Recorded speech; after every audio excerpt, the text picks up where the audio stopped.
Assalomu alaykum. Matematika pro masalalarida davom etamiz. Demak, ya'ni 11-masalamiz radiusi 2 birlik bo'lgan O1 markazli shar markazidan x uzoqlikda birlik uzoqlikda keladi deyapti. Ya'ni mana bu joy O1 bo'lsa, tepasidan kesilgan. Uni radiusi r ga teng, fx funksiya r deb aytyapti. Ko'rinishda aniqlangan 0 dan 1 gacha fx dx ni hisoblang deyapti. Xo'sh, bunda nima qilamiz? 2 birlik masofada deyapti. Demak, mana bu joy 2 ga x ga teng. Endi radius 2 birlik bo'lgan deyotganligi uchun mana bu joy bizda 2 ga teng bo'ladi. Shunda Pifagor r kvadratiga x kvadratni qo'shganimiz 4 ga teng.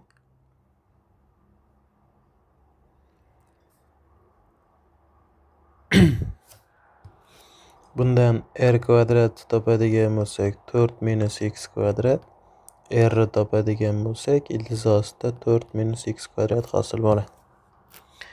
Ya'ni integral 0 dan 1 gacha fximiz r ga tengligi uchun ildiz ostida 4 minus x kvadrat dx ni hisoblashimiz kerak bo'ladi. Bu bizda y sifatida qarasak 4 minus x kvadrat bo'ladi. X kvadratga y kvadratni qo'shganimiz 4 ga teng bo'lsa, markazi 0 0 nuqtada radiusi 2 ga teng bo'lgan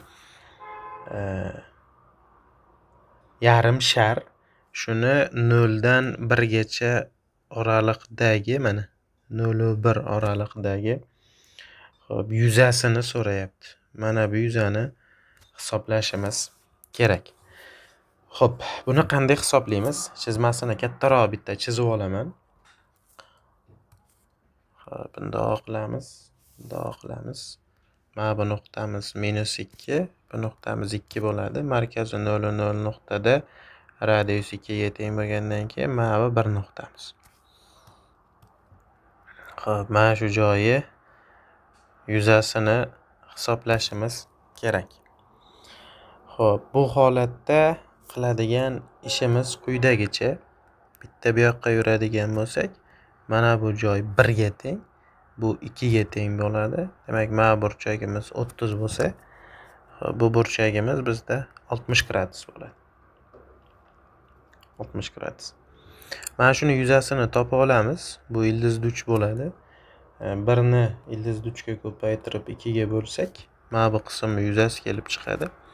Bu joyimiz 30 gradus bo'lgandan keyin sektor yuzasini topish uchun pi r kvadrat 4 ga teng 360 ga bo'lib 30 ga ko'paytiramiz. Shunda bizda ildiz osti 3 taqsim 2, bu ikkalasi qisqarib ketsa 12 bo'lib pi taqsim 3 hosil bo'ladi. Va bu bizda D variantda ekan. Shu turdagi misollar ko'proq attestatsiya va milliy sertifikat imtihonlarida uchraydi. Ishlanish yo'lini o'rganib qo'yish foydali. Amerikaga sayohatga borgan Nihola o'ng qo'lini rasmda ko'rsatilgandek ko'tarib, singlisi Diloromdan chap qo'lidagi telefon bilan suratga olishni so'radi.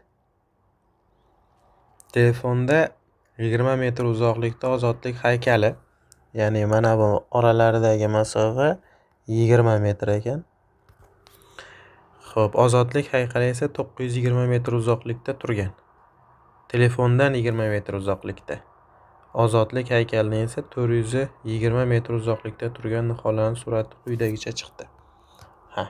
Demak, mana bu masofa 920 ekan. Xo'sh, bu masofa esa 20 metr ekan.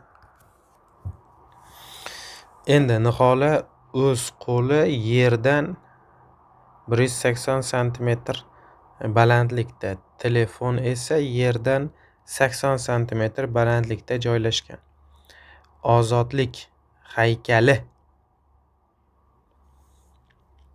yuqori qismi esa aslida 4,2 metr balandlikda. Bunga ko'ra ozodlik haykalining haqiqiy balandligi necha metr deyapti. O'xshashlikdan foydalanishimiz kerak.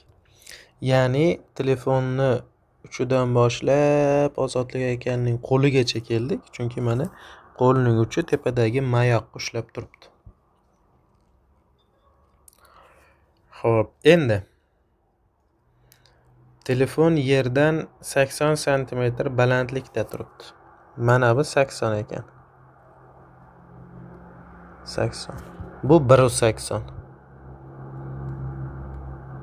180. Ozodlik haykalining haqiqiy balandligini toping.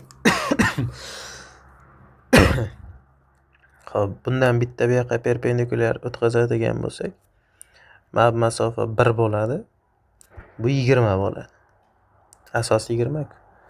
Bu yoqdan ham bitta perpendikulyar o'tkazadigan bo'lsak, bu 420 bo'ladi, 920 bo'ladi. Mana bu joy x bo'ladi. Tangent alfaga ko'ra mana bu uchburchakda yozsak 1 taqsim 20, narigi uchburchakda yozsak x taqsim 920.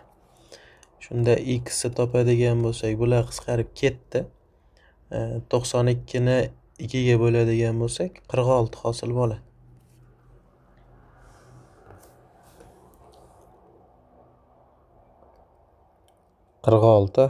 Hosil bo'ladi. Ana endi 920 metr bo'lganligi uchun tepa qismi ham bizda metrda hosil bo'ldi. Ya'ni mana bu joy 46 metr. Bu masofamiz 180 santimetr, tepa 420 santimetr. Ikkalasini qo'shadigan bo'lsak 6 metr bo'ladi. Bu 46 metr. 46 metrga 6 metr qo'shsak 52 metrga tengligi kelib chiqadi. Ko'rinishi juda vahimali, lekin ishlasa bo'ladigan misolimiz. Agar videoni oxirigacha ko'rgan bo'lsangiz, izohlarda plus belgisini yozib qoldiring va attestatsiyada qiynaladigan mavzularingizni ham izohlarda yozib qoldirsangiz, shunga doir misollarning video yechimlarini berib boramiz.